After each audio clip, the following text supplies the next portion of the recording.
5 फरवरी का surprise totally अलग है, वो कोई और है और वो 5 फरवरी को ही मिलेगा। सवाल तो ये आता है ना सबसे बड़ा कि कंसिस्टेंट कैसे रहेंगे हम। तो बच्चों सबसे पहले अपना गोल क्लियर रखो और उसके बाद ना छोटी मोटी चीजें होती हैं जिसके साथ आपको फाइट करनी पड़ती है। पहली बात, कई ऐसे बच्चे हैं जो 21 से 23 साल की एज में फॉल करते हैं, 21 से 23 24 साल तक की एज में फॉल करते हैं। अभी तैयारी उनकी शुरू हुई है, ग्रेजुएशन हुई है, अभी तैयारी करने लगे हैं, कोई बड़ी रिक्वायरमेंट फील नहीं होती नौकरी की, लगता है कि ठीक है लग जाएगी 2-3 सालों में, कोई जल्दी नहीं है, तो उनको खासकर दिक्कत आती है कंसिस्टेंसी।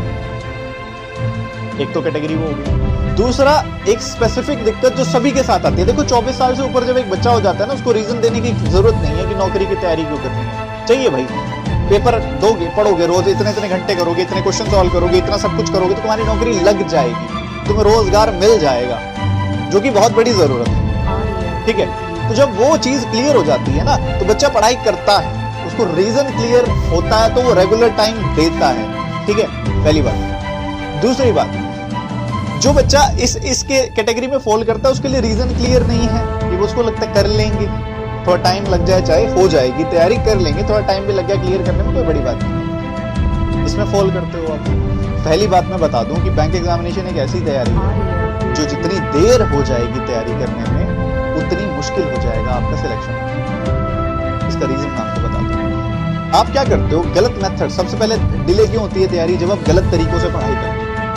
गलत तरीकों से पढ़ाई करोगे और गलत तरीकों से पढ़ाई करते रहे तो वो तरीके आपकी आदत बनने लगेंगे, और जब गलत तरीके आपकी आदत बनने लगेंगे वो विद टाइम एक डिफॉल्ट मोड में चले जाओगे, आप उसी मोड में पढ़ाई करोगे और आपको वही ठीक लगेगा।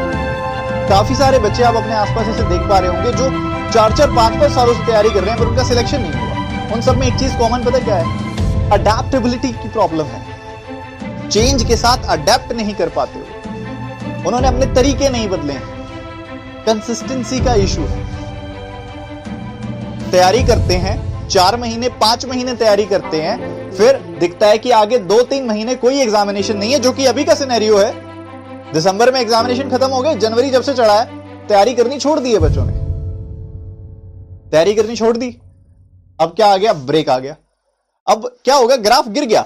जो स्पीड बढ़ गई थी ना, जो स्पीड धीरे धीरे बढ़ रही थी, ठीक है, ये टाइम टू स्पीड का ग्राफ है, धीरे धीरे बढ़ रही थी। जैसे ही आपने बीच में पढ़ाई छोड़ी, तो ये ग्राफ फिर से यहां से उठाना पड़ेगा, ये फिर से स्पीड नीचे से उठेगी।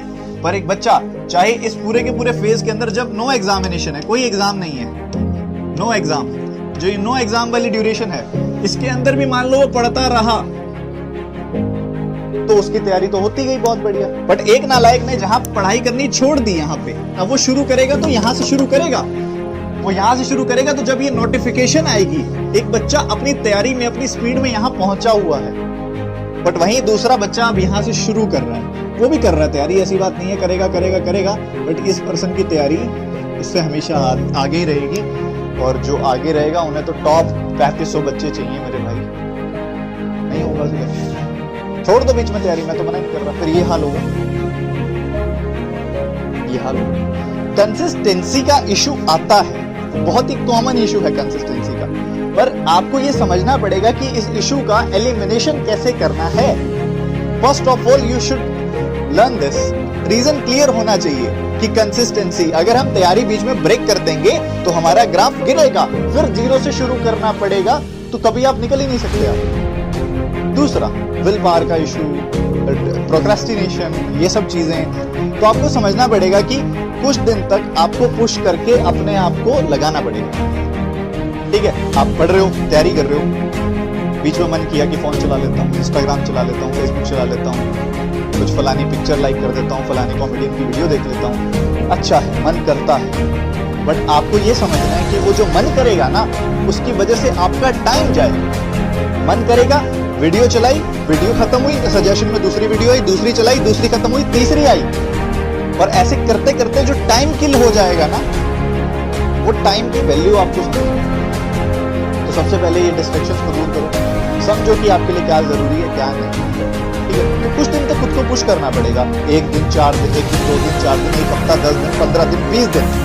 अगर इन 10 15 20 दिनों में खुद को पुश करके, रिजिड रह के, जिद्दी रह के, रूथलेस रह के अगर आपने समझ लिया कि क्या करना है, अब जिद पकड़ के कर लिया ना, तो वो आदत में कन्वर्ट हो जाएगा। 21 डेज का रूल भी आप सबको पता है, 21 दिन तक लगातार कर लेते हो तो वो आदत बन जाती है।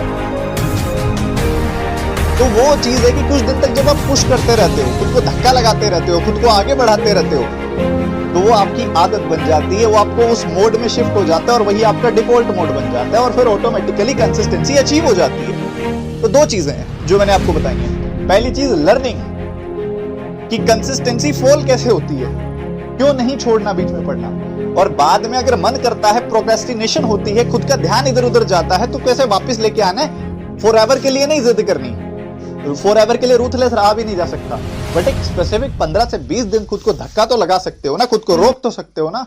तो 15-20 दिनों तक खुद को रोक लो, आगे का सवाल सब समझ जाएगा, आगे का आदत बन जाएगी। कंसिस्टेंसी ये रिक्वायरमेंट है बैंक एग्जामिनेशन को क्वालिफाई करने की। Is it clear to everyone?